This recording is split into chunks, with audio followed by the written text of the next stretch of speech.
ከሳሽም ሆናችሁ ይሁን ተከሳሽም ሆናችሁ ፍርድ ቤት ስትቀርቡ ማወቅ የሚገባችሁና ትኩረት የሚሹ ነጥቦችን ነው አንድ በአንድ በዝርዝር የምነግራችሁ።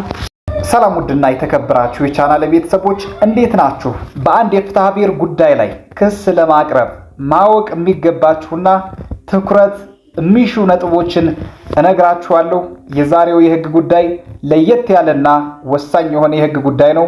በዚህ አስተማሪ ቻናል አዲስ ከሆናችሁ ሳብስክራይብ በማድረግ ጀምሩት፣ እንዲሁም ላይክ በማድረግ ጀምሩት። እስከ መጨረሻው ድረስ እንድትከታተሉ እጋብዛለሁ። እንግዲህ ውድ የቻናሌ ቤተሰቦች በአንድ የፍትሐ ብሔር ጉዳይ ላይ ብዙ ሰው ክስ ለማቅረብ ሲያስብ እውነቱ ከሱ ጋር ስላለ ብቻ በፍርድ ቤት ክርክር አሸናፊ የሚሆን ወይም ደግሞ ፍርድ ቤት ቀርቦ ተከራክሮ አሸናፊ የሚሆን ይመስለዋል። ነገር ግን የማስረጃን አስፈላጊነት ማወቅ ያስፈልጋል። እንግዲህ ወደ ቻናል ቤተሰቦች መጀመሪያ ክስ ለማቅረብ ስታስቡ ወደ ፍርድ ቤት ሄዳችሁ በአንድ ሰው ላይ ክስ ለመመስረት ስታስቡ ለምታቀርቡት ክስ አስረጅ የሚሆኑ ማስረጃዎች ስለመኖራቸው በበቂ ሁኔታ ማረጋገጥ ያስፈልጋል። የመጀመሪያው ጉዳይ ማወቅ የሚገባችሁና ትኩረት የሚሻው ነጥብ ይሄ ነው። እንግዲህ ውድ የቻናሌ ቤተሰቦች ብዙ ሰው እውነቱ ከሱ ጋር ስላለ ብቻ የከሌን ተከራክሬ በፍርድ ቤት ከስሼ መብቴን ማስከበር እችላለሁ ብሎ ይነሳል። እንደዛ ይመስለዋል። እውነታው ግን እንደዛ አይደለም። ፍርድ ቤት የጥንቁልና ስራ አይሰራም። እውነቱ ከናንተ ጋር ስለመሆን አለመሆኑ አያውቅም። ፍርድ ቤት የሚያረጋግጠው ያቀረቧቸውን ማስረጃዎች በስነ ስርዓት መዝኖ አቅርቦ ከህጉ ጋር በማገናዘብ ከዛ በኋላ የሚወስን ይሆናል። ነገር ግን በበቂ ሁኔታ ማስረጃ ስለመኖራቸው ሳታረጋግጡ ወደ ክስ የምትሄዱ ከሆነ ትርፉ ኪሳራ ሊሆን ይችላል። ከተለያዩ ወጪዎችና የጊዜ ኪሳራ እንዲሁም ደግሞ የጉልበት ኪሳራ ለመዳን አስፈላጊ የሆኑ ማስረጃዎችን ስለመኖራቸው ማረጋገጥ ያስፈልጋል። የሰው ማስረጃዎች እማኞች፣ ምስክሮች ሊሆኑ ይችላሉ። ፍርድ ቤት ቀርበው የሚመሰክሩ ለዛ ጉዳይ እማኝ የሆኑ ጉዳዩ ሲፈጸም ያዩ ወይም ደግሞ ጉዳዩን በጥልቀት የሚያውቁ የሰው ምስክሮች እንዲሁም ደግሞ የሰነድ ማስረጃዎች ሊሆኑ ይችላሉ። ለምሳሌ የይዞታ መሬት ክርክር ከሆነ የይዞታ ማረጋገጫ የምስክር ወረቀት ሊሆን ይችላል። እንዲሁም ደግሞ የተለያዩ የሰነድ ማስረጃዎች በኪራይ ያገኛችሁት ከሆነ ያን መሬት የኪራይ ውል ሊሆን ይችላል። በስጦታ ወይም ደግሞ በውርስ ያገኛችሁት ከሆነ የስጦታ ውል፣ እንደዚህ አይነት የሰነድ ማስረጃዎች ስለመኖራቸው ማረጋገጥ ያስፈልጋል። እንዲሁም ደግሞ ገላጭ ማስረጃም ሊሆን ይችላል። ያን ያቀረባችሁትን ክስ በበቂ ሁኔታ የሚያስረዳ እነዚህ ማስረጃዎች ተሟልተው ስለመኖራቸው አስቀድማችሁ ማወቅ በበቂ ሁኔታ ማረጋገጥ ያስፈልጋል እንጂ ውድ የቻናሌ ቤተሰቦች ለምታቀርቡት ክስ አስረጅ የሚሆኑ ማስረጃዎች ስለመኖራቸው በበቂ ሁኔታ ማረጋገጥ ሳትችሉ ክስ ብታቀርቡ የተለያዩ ወጪዎች ይኖራሉ፣ የጊዜ መባከን ይኖራል፣ የጉልበት ኪሳራ ይኖራል። እነዚህን ሁሉ አቃጥላችሁ በከንቱ የምትመለሱ ይሆናል። ይግባኝ ቢባልም እንኳ በስተመጨረሻ በስር ፍርድ ቤት በመጀመሪያ ደረጃ ፍርድ ቤት ሲታይ ያልቀረቡ ማስረጃዎች እንደ አዲስ መቅረብ ስለማይችሉ ማስረጃዎችን ስለመኖራቸው ማወቅ ያስፈልጋል። የመጀመሪያው እንግዲህ ይሄ ነው። በሁለተኛ ደረጃ የቀረበውን ክስ የሚያስረዱ የሰነድ እና የሰው ማስረጃዎች ዝርዝር በሙሉ ከክሱ ጋር ተያይዘው ለፍርድ ቤት መቅረብ አለባቸው። ብዙ ሰው የሚዘነጋው ይሄ ነው። ትኩረቱን ክስ ማቅረብ ጋርና ክስ ማጻፍ ጋር ያደርግና ከክሱ ጋር የሚያስረዱ የሰነድና የሰው ማስረጃዎችን ዝርዝር ይረሳል። ዝርዝር እንኳ ቢያስቀምጥ እዛው ጋር በሙሉ ያሉትን ዋና ዋና ምስክሮቹን ሊረሳቸው ይችላል። ወይም ደግሞ ሙሉ በሙሉ ከክስና ተከሳሽ ከሆነም ከመልሱ ጋር ሳያያይዝ ለፍርድ ቤት ሳያቀርብ ያ ከሳሽ ወይም ደግሞ ተከሳሽ ይቀራል። ነገር ግን የሰነድ የሚሆን ማንኛውም የሰው ማስረጃ ክስ ስታቀርቡ ወይም ደግሞ ተከሳሽ ከሆናችሁ ከመልሳችሁ ጋር ለዛ ለቀረበባችሁ ክስ መልስ ስታጽፉ ከምታቀርቡት ወይም ደግሞ ከምታጽፉት መልስ ጋር በማያያዝ የማስረጃ ዝርዝሮችን ካላቀረባችሁ የፍትሐ ብሔር ስነ ስርዓት ህግ ቁጥር 137 ንዑስ አንቀጽ 3 በኋላ ማስረጃ ላያይዝ ይያዝልኝ፣ ማስረጃ ይሰማልኝ ብሎ ፍርድ ቤቱን መጠየቅ አይችልም ማለት ነው። ስለዚህ ዘገየ ቢባል እስከ ክስ መስማት ወይም ደግሞ ፍርድ ቤቱ እናንተን አስቀርቦ የቃል ክርክር እስከሚያስደርግበት ቀን ድረስ ማስረጃችሁን ያለውን ሁሉ ማስረጃችሁን ለፍርድ ቤት ማቅረብ ይጠበቅባችኋል። ክስ ከተሰማ በኋላ ፍርድ ቤቱ በልዩ ሁኔታ በፍትሐብሔር ስነ ስርዓት ሕጉ መሰረት እሱ ካላስቀረበ ወይም ደግሞ ብዙ ጊዜ ያው ምስክር ማጣሪያ ምስክር ሲኖር ፍርድ ቤቱ መሃል ላይ ሆኖ ያን ጉዳይ የሚያጣራ ገለልተኛ ወገን ሲኖር ፍርድ ቤቱ በልዩ ሁኔታ የሚያስቀርበው ሊሆን ይችላል።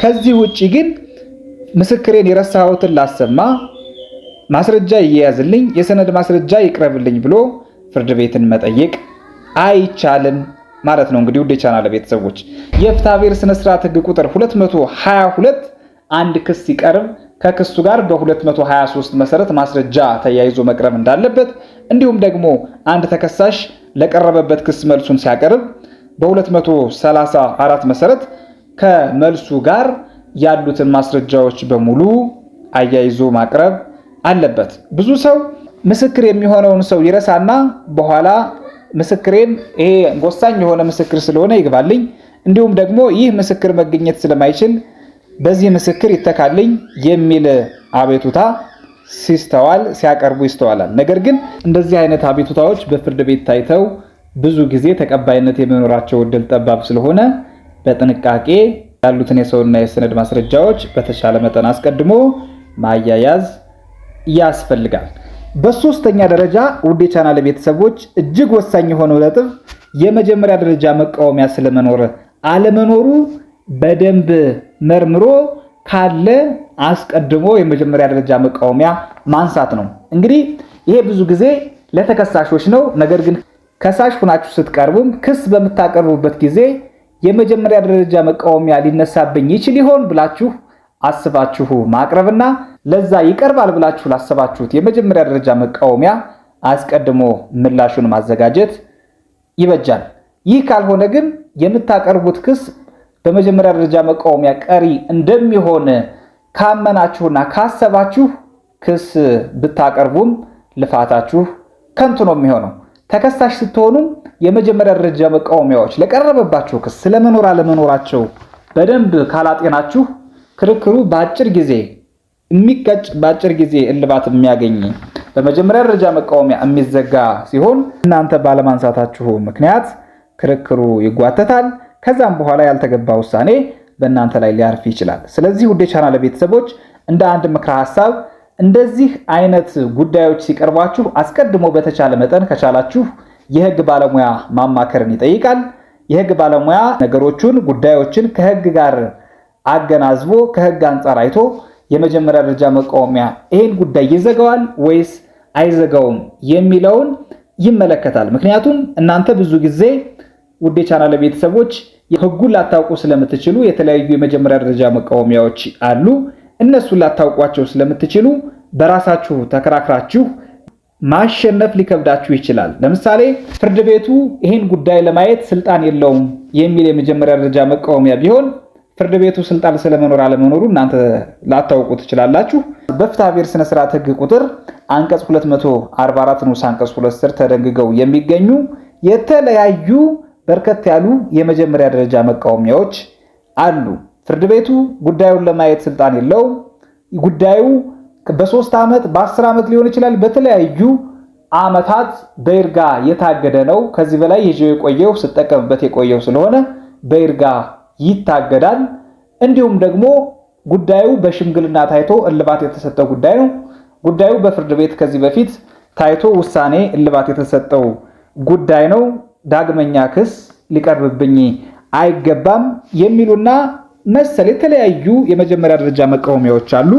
እነሱ ስለመኖር አለመኖራቸው ማወቅ ያስፈልጋል። እነዚህ የመጀመሪያ ደረጃ መቃወሚያዎች ለፍርድ ቤት ቀርበው ተቀባይነት ካገኙ ጉዳዩን ሙሉ በሙሉ ማከራከርና እስከ መጨረሻው ድረስ መሄድ ሳያስፈልግ በአጭር ጊዜ እልባት የሚሰጠው ይሆናል። ስለዚህ ክስ ለማቅረብ ስታስቡ ይሄ ጉዳይ የመጀመሪያ ደረጃ መቃወሚያ ሊነሳበት ይችላል ወይስ አይችልም ብላችሁ ማሰብ አለባችሁ። እንደ ከሳሽ ክስ ይቀርብባችሁ ደግሞ እንደ ተከሳሽ ይሄ ጉዳይ በመጀመሪያ ደረጃ መቃወሚያ አስቀድሞ መዝገቡ ሊዘጋ ይችላል ወይስ አይችልም የሚለውን ማወቅ ያስፈልጋል።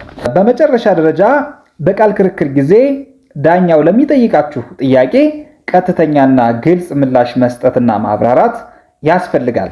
እንግዲህ ውድ የቻናል ቤተሰቦች በአንድ የፍትሐ ብሔር ጉዳይ ላይ ክስ ስታቀርቡ ወይም ደግሞ ክስ ሲቀርብባችሁ ከሳሽም ይሁን ተከሳሽ ሆናችሁ ስትቀርቡ በክስ መስማት ቀን ዳኛው ለሚጠይቃችሁ ጥያቄ ግልጽ የሆነ ቀጥተኛ የሆነ ምላሽ መስጠት ያስፈልጋል። ምክንያቱም ዳኛው ጭብጥ ይዞ መጨረሻ ላይ ለውሳኔ የሚደርሰው እናንተ ካቀረባችሁት ክስ፣ እናንተ ካቀረባችሁት መልስ እንዲሁም ደግሞ ከቃል ክርክራችሁ በመነሳት ስለሆነ የቃል ክርክር በምታደርጉበት ጊዜ ቀጥተኛና ግልጽ ምላሽ ዳኛውን በሚያሳምን ዳኛውን በሚገባው መጠን መናገር ያስፈልጋል። ብዙ ጊዜ በማንኛውም ሰዓት እድል የሚሰጠኝ እየመሰለው ማንኛውም ሰው መናገር የሚገባውን ነጥብ ሳይናገር ያልፋል።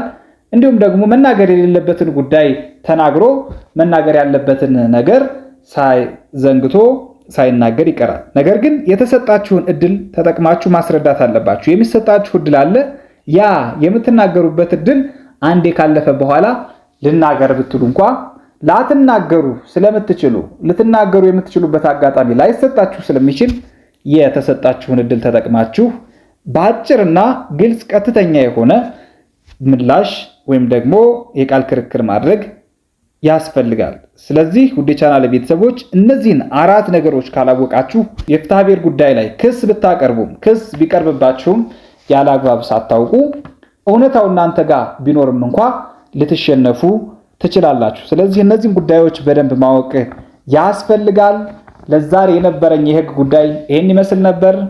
ይህ ትምህርት ከተመቻችሁ ላይክ አድርጉት፣ እንዲሁም ለሌሎች ጓደኞቻችሁ ሼር አድርጉላቸው።